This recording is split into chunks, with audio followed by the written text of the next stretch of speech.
So, I'm Jalib Sanders. Um, I just want to address one thing, and I want to start by, some quotes. A people are only as good as the reputation they hold, and the reputation they hold is only as good as the actions they take to build it. I want to start by saying, black folks, what reputation do we hold? What reputation do you know us to hold? People don't like us. In the race wars, we are at the bottom of the totem pole. Like, people don't like us. We have always had this thing where we would say, well, the white man, the white man, the white man. The white man don't like us. The white man hate us. He got a grudge against us. And all of those things are facts, but we have to look at why those are facts. Like, why is that facts? Look at our history. We've been doing the stuff that's happening in the country right now. We've been doing this shit for ages. Ages we've been doing this shit. Since the beginning of the time, we've been uproaring and rah, rah, rah. I'm gonna come with another quote. The smartest person in the room is the person that always wins the war. If we are at war with not just the white man, but every man, every race dislikes blacks.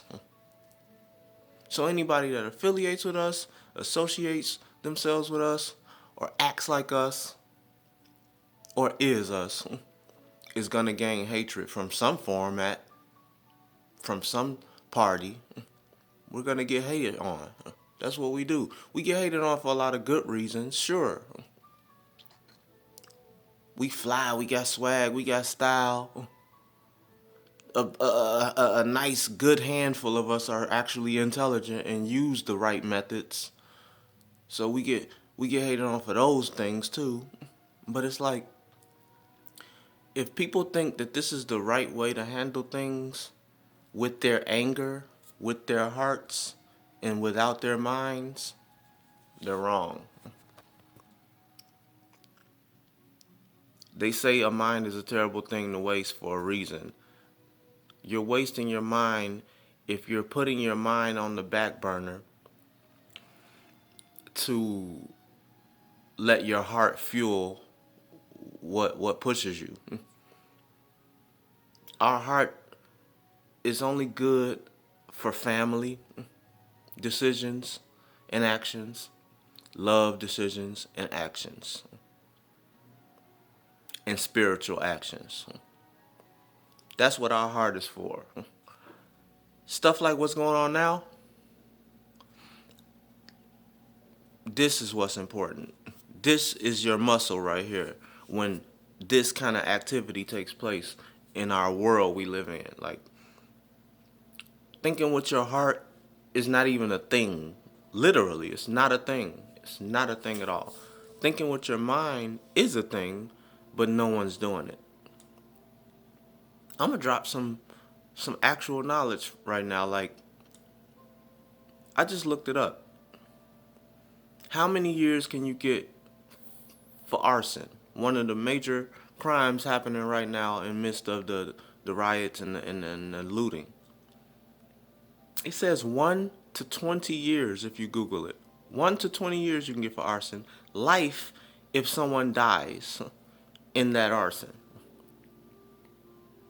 Mind you, that someone could be a pet. It could be a dog inside of the store that you burnt. If that dog burns, that's an extra 10 years. You getting time. Like, y'all burning stuff for what? What do the businesses have to do with the fact that a cop hurt a man, killed a man? What do businesses have to do with that? I need someone to tell me, like, what do the businesses have? If and this leads to my next point.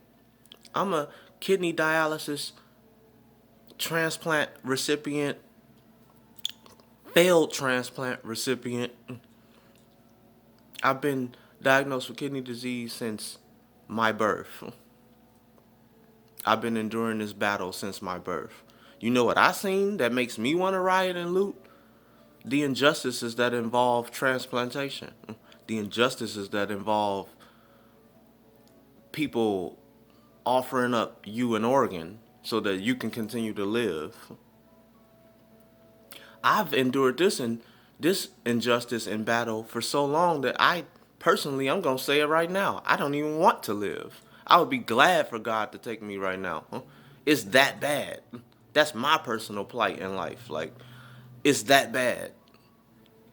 I'm gonna talk about it a little bit more so y'all understand what I'm saying. Like, I went over 6 to 7, maybe 8 times to attempt to get an organ, a kidney, so that I can continue to live in this world that we all love so much. I've been discriminated by psychiatrists. I've been discriminated by transplant teams, which means a unison of people judging my fate when God is the only one that's supposed to be doing that. A unison of people deciding Jalib don't deserve to live. He's too negligent to get a kidney. Not having the facts to back that statement. This is what they said. I'm non-compliant. I don't basically deserve to get another chance at life. Life. I don't deserve that. You know what looks similar to that? When black people would, back in the day, walk in the store, say hello to someone that was white, whistle at a white lady because she was cute, and later on they would find that person hung in a tree. That's what that looks like to me. They're telling me I don't deserve to live because I'm trying to live. I'm doing living stuff. Then they decide I'm not worth that. And then they put all of these technical, what do you want to call it? Like, they put all these technical reasons in their stories to back what they're saying against me. They put all of these laws in front of me to back what they're saying against me. Oh, you got to be compliant to get an organ. I got to be compliant to get a chance to live? What's non-compliant about going to dialysis for 15 years diligently? Keeping good records on paper about my entire bodily health. My blood's always clean. I don't smoke, don't drink. I stopped that cold turkey to better my health. I exercise. I try to eat at least 75% right of the time. So I'm doing my due diligence.